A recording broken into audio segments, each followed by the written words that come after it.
আমি এটা বলবো না যে শিবির একেবারে ফেরেশতা দুধের ধোয়া, তা বলবো না। শিবির সবসময় তারা ডিফেন্সিভই থাকে, অর্থাৎ সর্বপ্রথম আক্রমণ করেছে এরকম হয়নি, আক্রান্ত হয়েছে। তো আক্রান্ত যখন হয়, কেউ যদি আমাকে মারতে আসে, তখন আমার সেলফ ডিফেন্স নেওয়ার অধিকার আমার আছে। তো আমি মারতে গিয়ে তখন তার স্কেল দিয়ে মাপিয়া মারা যাবে না, যে কোন জায়গায় মারলে মরবে না, কষ্টও পাবে না, আস্তে করে মারা যাবে, এরকম তো হয় না। যখন মারামারি হয় তখন তো একে অপরের প্রতি প্রতিশোধ নিতে চেষ্টা করে। ইসলাম তো শান্তির ধর্ম, শান্তির ধর্ম। কিন্তু কোরআন শরীফ আল্লাহ তাআলা বলে দিয়েছেন যে হাতের বদলে হাত, পায়ের বদলে পা, চোখের বদলে চোখ, জানের বদলে জান, আর যদি ক্ষমা করে দাও, ক্ষমা করে দিতেই পারো, মাফ করতেও পারো।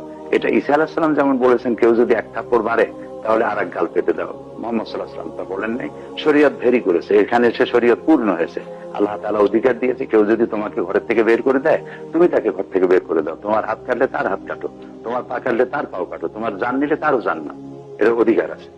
তো সেই জন্য শিবির যে হাত পাও কাটে, এই কথাটি সঠিক নয়। এটি একটি ব্লেম, এটি একটি কি বলবো, একটা ষড়যন্ত্রমূলক অপপ্রচার, যাতে করে এই সংগঠনের কাছে ছেলেরা মেয়েরা এসে যাতে দিন শিখতে না পারে, সেজন্য একটা প্যানিক সৃষ্টি করা।